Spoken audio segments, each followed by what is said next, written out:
ವಿಶ್ವ ರೇಬಿಸ್ ದಿನಾಚರಣೆಯ ಆಚರಣೆ ರೋಣ ನಗರದ ತಾಲೂಕು ಆರೋಗ್ಯ ಇಲಾಖೆ ರೋಣ ಹಾಗೂ ಶ್ರೀ ಶರಣ ಬಸವೇಶ್ವರ ಪದವಿ ಪೂರ್ವ ಹಾಗೂ ಕೆಎಸ್ಎಸ್ ಕಲಾ ಹಾಗೂ ವಾಣಿಜ್ಯ ಮಹಾವಿದ್ಯಾಲಯ ರಾಷ್ಟ್ರೀಯ ಸೇವಾ ಯೋಜನಾ ಘಟಕ ಇವರ ಸಹಯೋಗದಲ್ಲಿ ವಿಶ್ವ ರೇಬಿಸ್ ದಿನಾಚರಣೆಯನ್ನು ವಿಜೃಂಭಣೆಯಿಂದ ಆಚರಿಸಲಾಯಿತು. ಈ ಸಮಯದಲ್ಲಿ ಉಪನ್ಯಾಸಕರಾದ ಎಸ್.ವಿ. ಸಂಕನಗೌಡರು ವೇದಿಕೆಯ ಮೇಲಿರುವ ಎಲ್ಲ ಅತಿಥಿಗಳನ್ನು ಪುಷ್ಪವನ್ನು ನೀಡುವ ಮೂಲಕ ಕಾರ್ಯಕ್ರಮಕ್ಕೆ ಸ್ವಾಗತಿಸಿಕೊಂಡರು. ನಂತರ ವೇದಿಕೆ ಮೇಲಿರುವ ಎಲ್ಲರೂ ಸಸಿಗೆ ನೀರುಣಿಸುವ ಮೂಲಕ ಕಾರ್ಯಕ್ರಮವನ್ನು ಉದ್ಘಾಟನೆ ಮಾಡಿದರು. ಅದೇ ರೀತಿಯಾಗಿ ಡಾಕ್ಟರ್ ಕೆ.ಎ. ಹಾದಿಮನಿ ತಾಲೂಕು ಆರೋಗ್ಯ ಅಧಿಕಾರಿಗಳು ರೋಣ ಇವರು ಕಾರ್ಯಕ್ರಮವನ್ನು ಉದ್ದೇಶಿಸಿ ಮಾತನಾಡಿದರು. ಅದೇ ರೀತಿಯಾಗಿ ಕಾರ್ಯಕ್ರಮದಲ್ಲಿ ಬಿ.ಆರ್. ಪಾಟೀಲ್ ಹಿರಿಯ ಆರೋಗ್ಯ ಶಿಕ್ಷಣ ನಿರೀಕ್ಷಣಾಧಿಕಾರಿಗಳು ಇವರು ಚಿಕನ್ ಗುನ್ಯಾ ಹರಡುವಿಕೆ ಬಗ್ಗೆ ಹಾಗೂ ಅದರ ನಿವಾರಣಾ ಅಪಾಯಗಳನ್ನು ಕುರಿತು ಮಾತನಾಡಿದರು. ಸಂದರ್ಭದಲ್ಲಿ ಡಾಕ್ಟರ್ ನಾಗರಾಜ್ ಸತ್ತಿಗೇರಿ ಆರೋಗ್ಯ ಇಲಾಖೆ ರೋಣ ಇವರು ರೇಬಿಸ್ ರೋಗ ಹರಡುವಿಕೆಯ ವಿಷಯ ಹಾಗೂ ಅದರ ನಿಯಂತ್ರಣದ ಕುರಿತು ಮಾತನಾಡಿದರು. ಈ ಕಾರ್ಯಕ್ರಮದಲ್ಲಿ ವೇದಿಕೆಯ ಮೇಲೆ ಪದವಿ ಪೂರ್ವ ಮಹಾವಿದ್ಯಾಲಯದ ಪ್ರಾಚಾರ್ಯರಾದ ಎಚ್ ನಾಯ್ಕರ್ ಹಾಗೂ ಪದವಿ ಮಹಾವಿದ್ಯಾಲಯದ ಪ್ರಾಚಾರ್ಯರಾದ ಸಿಬಿ ಪೊಲೀಸ್ ಪಾಟೀಲ್ ಹಾಗೂ ಪದವಿ ಮಹಾವಿದ್ಯಾಲಯದ ಎನ್ಎಸ್ಎಸ್ ಕಾರ್ಯಕ್ರಮ ಅಧಿಕಾರಿಗಳಾದ ಡಾಕ್ಟರ್ ಎಸ್.ಆರ್. ನದಾಬ್ ಹಾಗೂ ಪದವಿ ಪೂರ್ವ ಎನ್ಎಸ್ಎಸ್ ಅಧಿಕಾರಿಗಳಾದ ಎಂಎಚ್ ನಾಯ್ಕರ್, ಉಪನ್ಯಾಸಕರಾದ ಎಸ್.ವಿ. ಸಂಕನಗೌಡರ್, ಕೆ.ಕೆ. ಹಿರೇಕಲ್ಲಪ್ಪನವರ್, ಕುಮಾರಿ Lalitha ನಂದೆಪ್ಪಗೌಡರ್, SB. ಶಿರಗುಂಬಿ, UB. Basanagoudar, S.A.. Nadab, MS. ಬುಗಾರ್ ಹಾಗೂ ಪ್ರಶಾಂತ್ ಇಟಗಿ ಈ ಸಂದರ್ಭದಲ್ಲಿ ಉಪಸ್ಥಿತರಿದ್ದರು. ವರದಿ ಮೀಡಿಯಾ ಹೆಡ್ ಎಸ್.ವಿ. ಸಂಕನಗೌಡರ್.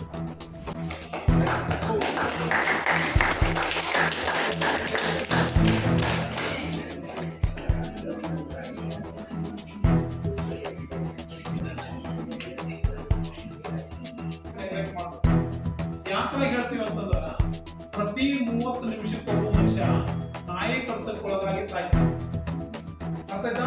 ನಮ್ಮ ಭಾರತ ದೇಶದೊಳಗ ಸಾಮಾನ್ಯವಾಗಿ ಇಡೀ ಜಗತ್ತಿನ 150 ದೇಶದೊಳಗ ರೇಬಿಸ್ ಕಾಯಿಲೆ 56 ದೇಶಗಳು ರೇಬಿಸ್ ನಿಂದ ಮುಕ್ತರು. ಅಲ್ಲಿ ಬಂದಿಲ್ಲ ಯಾಕೆ ಜಿಯೋಗ್ರಫಿಕಲ್ ಕಂಡೀಷನ್ ಅಲ್ಲಿ ಸರ್ವೈವಲ್ ಆಫ್ ವೈರಸ್ ಬದುಕೋದು ಬಹಳ ಡಿಫಿಕಲ್ಟ್ ಅಲ್ಲಿ.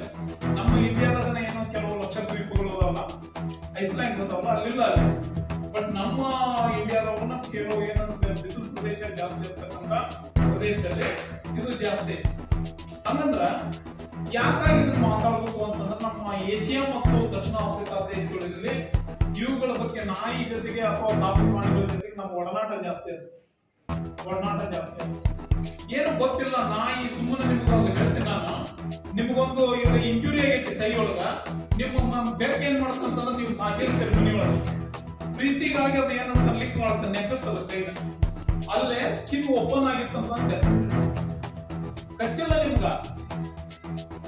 ಅರ್ಥ ಆಯ್ತಾ ನಾನು ಹೇಳ್ತು? ಬಾಯಿ ಜೋಲ್ಗಳು, ಬೆಕ್ಕಿನ ಬಾಯಿ ಜೋಲ್ಗಳು ಮತ್ತೆ ನಾಯಿ ಜೋಲ್ನಾಗ ಇದು ವೈರಸ್ ಇರುತ್ತೆ.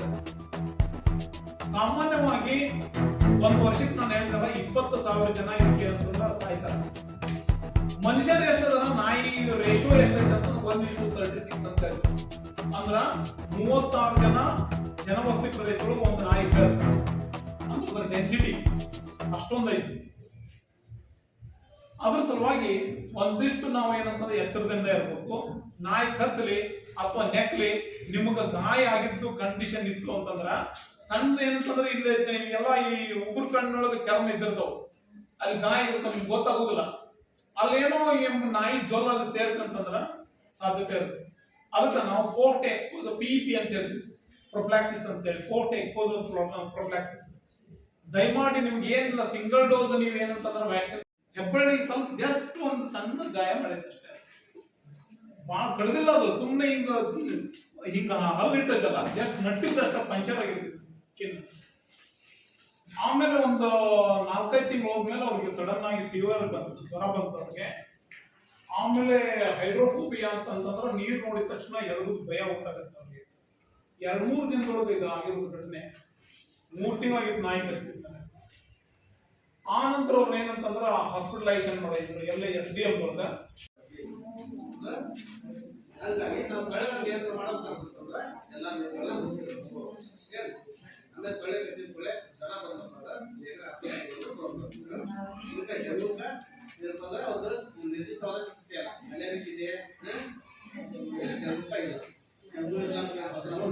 ರೋಗ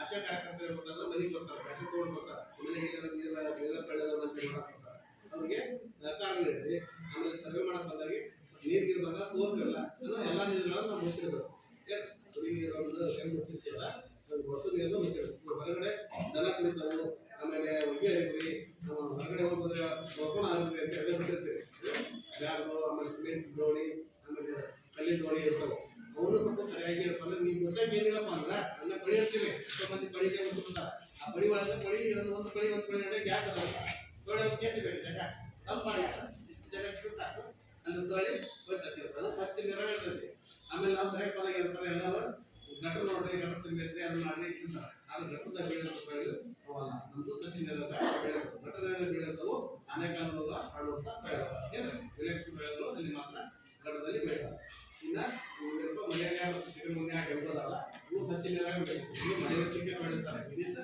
ಚಿಂತೆಯನ್ನು ಬೆಳೆ ಮಳೆಯೊತ್ತಿಗೆ ಬೆಳೆ ಈ ಬೆಳೆ ಸಚ್ಚಿ ನೀರಾಗ ಬೆಳೆಸಿ ಇದು ತನ್ನ ಸಂತಾನಕ್ಕೋಸ್ಕರ ಮತ್ತೆ ನಾವೇ ಕರ್ತವ್ಯ ಮನುಷ್ಯನ ವಸ್ತುವನ್ನ ಹೇಳ್ತಾರೆ ತೊಳೆ ಕಟ್ಟಿದ್ರಿಂದ ನೀರು ನೀವೇನು ಮೊದಲ ತೊಳಿ ನಾವು ಚೇಂಜ್ ಮಾಡ್ಬೇಕು ಹಳ್ಳಿ ಜಾಸ್ತಿ ಹಾಳಾದ್ರೆ ಪಡ್ಡ ನೀರನ್ನು ಮುಚ್ಚಬೇಕು ಹಳ್ಳಿ ಸತ್ಯ ಇಲ್ಲಾಂದ್ರೆ ನೋಡ್ಕೋಬೇಕು ಅಂದ್ರೆ ಆಮೇಲೆ ಕಡಿತ ಮಾಡಬಾರ್ದು ನಾಯಿಗಳ ಕಡಿತದಿಂದ ಬರುವಂಥದ್ದು ರೇಬಿಸ್ ವ್ಯಾಕ್ಸಿನೇಷನ್ ಕಂಡುಹಿಡಿದವರಂತ ಲೂಯಿಸ್ ಪಾಸ್ಚರ್ ಅವರ ಮುನಿಸ್ಪ್ರಣಿ ಅದರ ಅಂಗವಾಗಿ ಈ ರೇಬಿಸ್ ದಿನವನ್ನು ಮಾಡ್ತಾ ಇದ್ದೀವಿ. ಪ್ರತಿ ವರ್ಷ ನಮ್ಮಲ್ಲಿ 20,000 ಜನ ಇಂಡಿಯಾದಲ್ಲಿ ಸಾಯ್ತಿದ್ದಾರೆ ರೇಬಿಸ್ ದಿನ. ವರ್ಲ್ಡ್ ವೈಡ್ 1.74 ಮಿಲಿಯನ್ ರೇಬಿಸ್ ರೋಗದಿಂದ ತಪ್ತಾ ಇದೆ. ಅದರಲ್ಲಿ ಮೆಜಾರಿಟಿ ನಮ್ಮ ಇಂಡಿಯಾದಲ್ಲಿ ತಪ್ತಾ ಇದೆ. ಸೊ ಆ ಇಂಡಿಯಾದಲ್ಲಿ ಒಂದು ಆಸ್ಟ್ರೇಲಿಯಾ ಕಂಪಾರಿಸನ್ ಮಾಡಿದ್ರೆ ನಮ್ಮ ಕರ್ನಾಟಕದಲ್ಲಿ ಒಟ್ಟು ಇಡೀ ದೇಶದಲ್ಲಿ 4,04,000 ನಾಯಕರ ಕಡಿತದಿಂದ ತಪ್ತಾ ಇದೆ. ಅದರಲ್ಲಿ 2,04,000 ಜನ ಕರ್ನಾಟಕದಲ್ಲಿ ನಾಯಕತ್ವಗಳಿಂದ ತಪ್ಪಾಗಿದ್ದಾರೆ.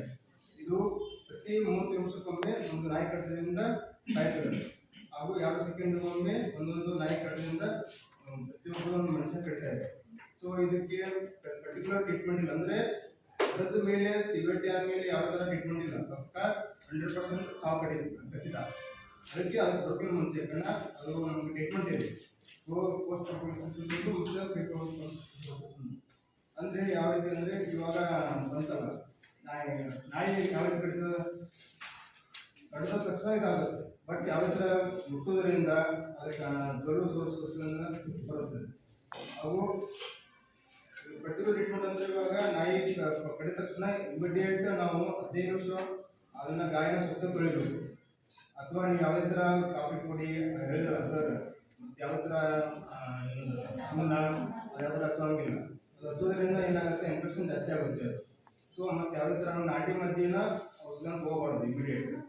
ಸೊ ಅದಕ್ಕೆ ತಕ್ಷಣ 15-20 ನಿಮಿಷ ಸ್ವಚ್ಛ ತೊಳೆದ್ಬಿಟ್ಟು ನಿಮ್ಮಲ್ಲಿ ಮನೆಯಲ್ಲಿ ಇರುವಂಥರ ಆಯಿಂಟ್ಮೆಂಟ್ ಇರ್ತದೆ ಪೌಡಿಂಗ್, ಅದನ್ನು ಹಚ್ಚಿಬಿಟ್ಟು ಹತ್ತಿರದಲ್ಲಿರುವ ಸರ್ಕಾರಿ ಆಸ್ಪತ್ರೆಗೆ ಬಂದು ತೋರಿಸೋದು. ಅವಾಗ ಅದನ್ನು ಡಾಕ್ಟರ್ಸ್ ಅದನ್ನು ಸಿವೇಟ್ ನೋಡ್ತಾರೆ.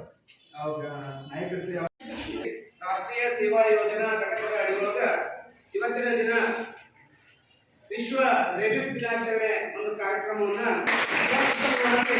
ಈ ಒಂದು ವೇದಿಕೆಗೆ ಆಗಮಿಸಿರ್ತಕ್ಕಂಥ ಡಾಕ್ಟರ್ ನಾಗರಾಜ್ ಸತ್ತಿಗೇರಿ ಆರೋಗ್ಯ ಇಲಾಖೆ ಇವರಿಗೆ ನಮ್ಮ ಮಹಾವಿದ್ಯಾಲಯದ ಪರವಾಗಿ ಅದೇ ರೀತಿಯಾಗಿ ಇನ್ನೊಬ್ಬ ಅಧಿಕಾರಿಗಳಾಗಿರ್ತಕ್ಕಂಥ ಶ್ರೀ BR ಪಾಟೀಲ್ ಹಿರಿಯ ಆರೋಗ್ಯ ನಿರೀಕ್ಷಣಾ ಅಧಿಕಾರಿಗಳು ಇವರಿಗೂ ಸಹ